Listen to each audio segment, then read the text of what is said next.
Piers Morgan attacks the ugly women from The View. Make sure you subscribe to my channel because I post 2 new videos every single day. Like this video and we'll get right into it. Blowing it up. She has turned things that seemed cringy into making her seem cool. Like, this feels Obama-level energy, and Trump world's not ready for it. Kind of hilarious, isn't it? As I said all week, the Kamala Harris campaign has a lot to go for it. This race is a lot closer to call, I suspect, than it was 4 days ago, and Donald Trump needs a smart and disciplined response. But is this real enthusiasm for the saviour, or the manufactured enthusiasm that comes with an unexpected second chance with someone who, by the way, has been vice president at Joe Biden's side for the entire time? Is this record-breaking fundraising because they feel like this is a brave new world, or the logical result of disenchanted donors returning to the party now the losing candidate is gone? Is this really Obama energy, or is it Chuck Schumer's audience energy? Now that the process is played out, from the grassroots bottom up, we are here today to throw our support behind Vice President Kamala Harris. I'm clapping. You don't have to. Hashtag orcs. A grassroots bottom-up campaign with a process that has played out in full. Really? I thought President Obama, Nancy Pelosi, George Clooney and a bunch of billionaire donors just got together and made Biden an offer he couldn't refuse. But that's the line the Democrats are running with, and Kamala Harris took it to her first rally as presumptive nominee last night. We are running a people-powered campaign.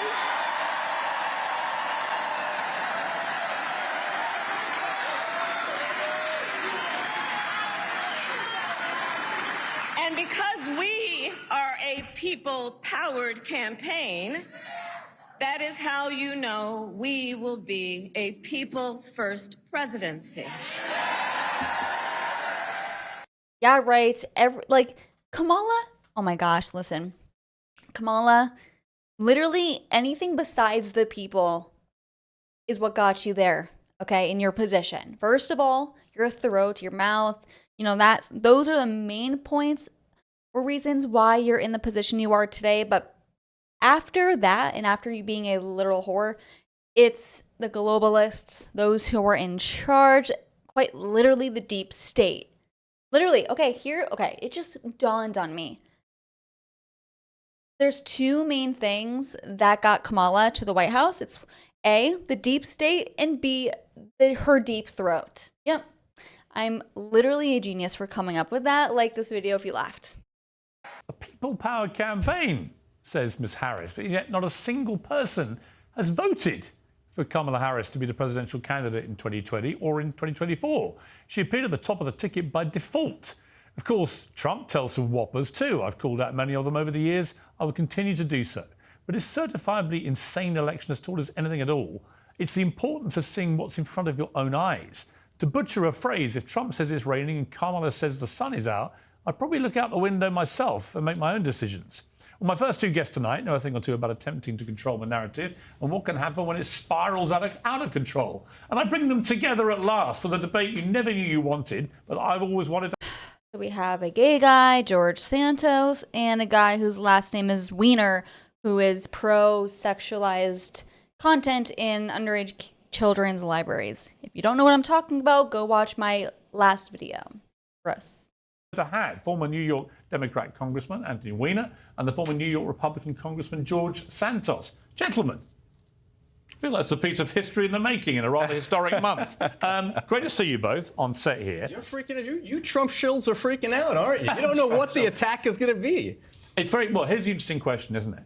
I'm seeing all the excitement for Kamala Harris, but I believe it will be quite a short-lived honeymoon. Could be. And then reality will kick in. 4 months, I spoke to Trump on Saturday night, and I said, how are you feeling about it? He said, listen, if one thing I've learned in the last 3 weeks, 4 months is going to be a very, very long time in this political cycle. Yeah. And he's right.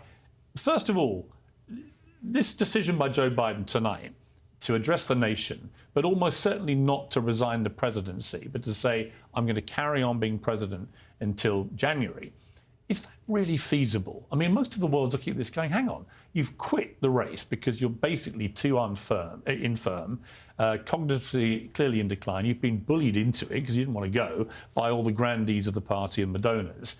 Is it really realistic or good for the country or good for Kamala Harris that he continues to be president? Well, I'm glad you're speaking for most of the country here, Piers. Well, I'm not. I'm asking you. No, you said most of the country. But listen, most of the country No, most understands of the world, I said. most of the world. Well, Not necessarily America, but thank most you for of the speaking world. for the world, Piers. I like to think it's a global show. Yeah, you totally are, and you're totally a spokesman for the globe, and I appreciate that about you. Thank you. Thank well, look, you. I mean, There's look, my trailer. It's too different. He's a lousy candidate and a great president. There's your answer. Was he fit to be president? Yeah, obviously he's doing an amazing job. So why is he not carrying on fighting the race? Because he's not a good candidate. Right, so how can he be a Those are brilliant two president? different things. How can he be a brilliant president, but then all the people in his party think he's got no chance I was of winning? a brilliant congressman doesn't necessarily mean I'd be a brilliant talk show host. Just cut it out. Look, the American people said both candidates are too old. One of them got out. Now one of them's too old.